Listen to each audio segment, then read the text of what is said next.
नमस्कार। मैं बहुत ही सुंदर एक भक्ति पचरा लेकर आई हूँ। अपने महलिया से बोलैया कबर रजवा हो कि नाही पूजबैना।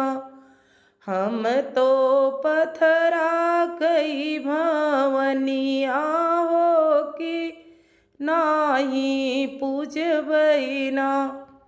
हम तो पथरा कई भवनिया हो कि नाही पूजबैना।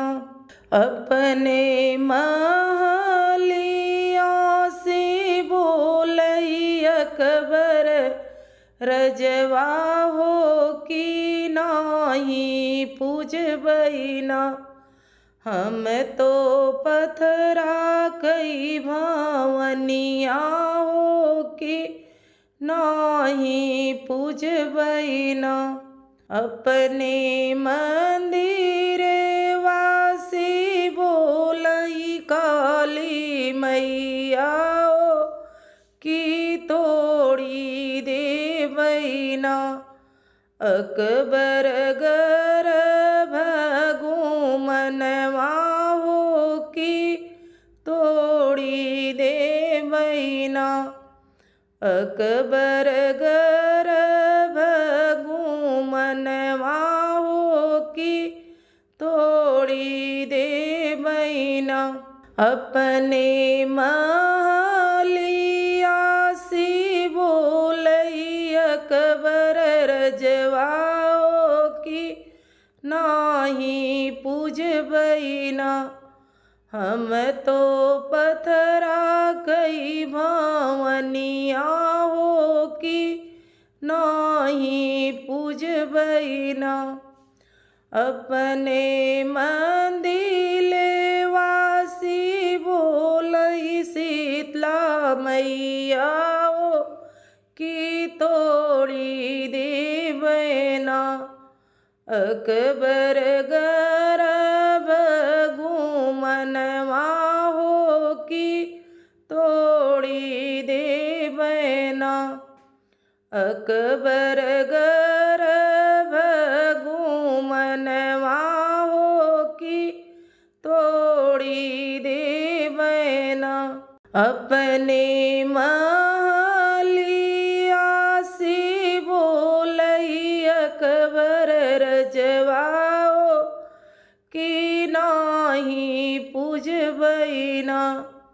हम तो पथरा कई भवनिया हो कि नाही पूजबैना। हम तो पथरा कई भवनिया हो कि नाही पूजबैना।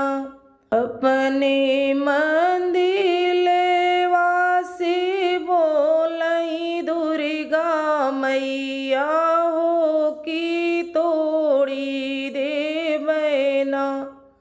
अकबर गर्भ घूमनवा हो कि तोड़ी देबैना।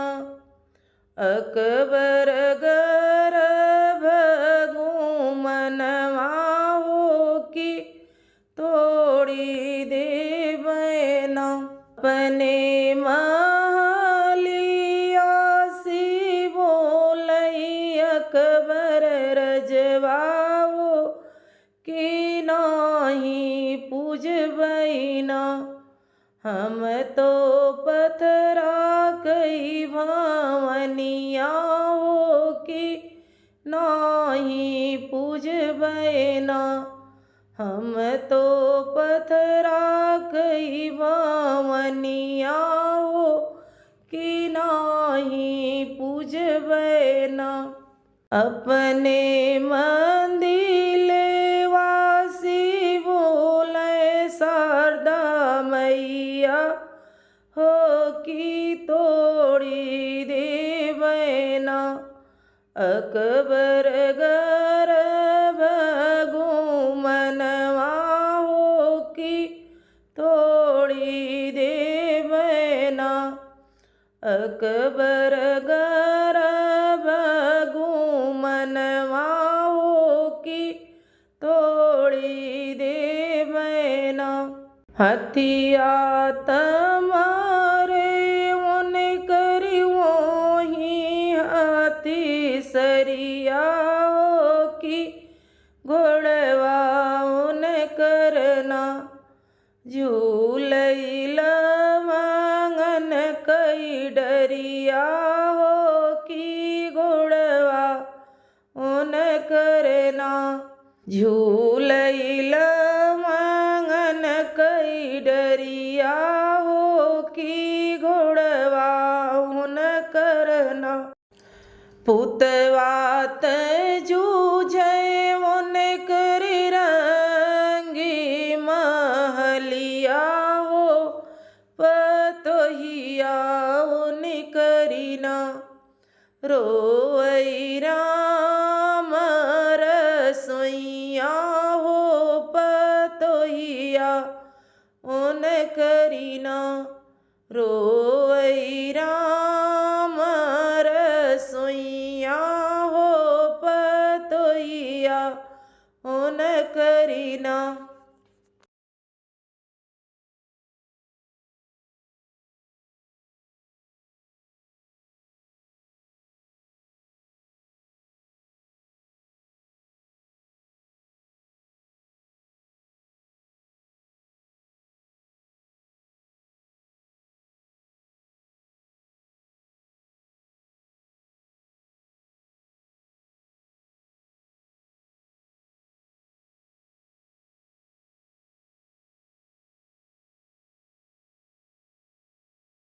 अपनी महलिया सी बोलई अकबर रजवा हो की हम पूजबई ना। ऊहई पथरा कई भावनिया हो की हम पूजबई ना। ऊहई पथरा कई भावनिया हो की हम पूजबई ना। घोड़वा हथिया झूमई उन करी वही हाथी सरिया हो की घोड़वा उन करना। झूमे लवंगन कई डरिया हो की घोड़वा उन करना। झूमे लवंगन कई डरिया हो की घोड़वा उन करना।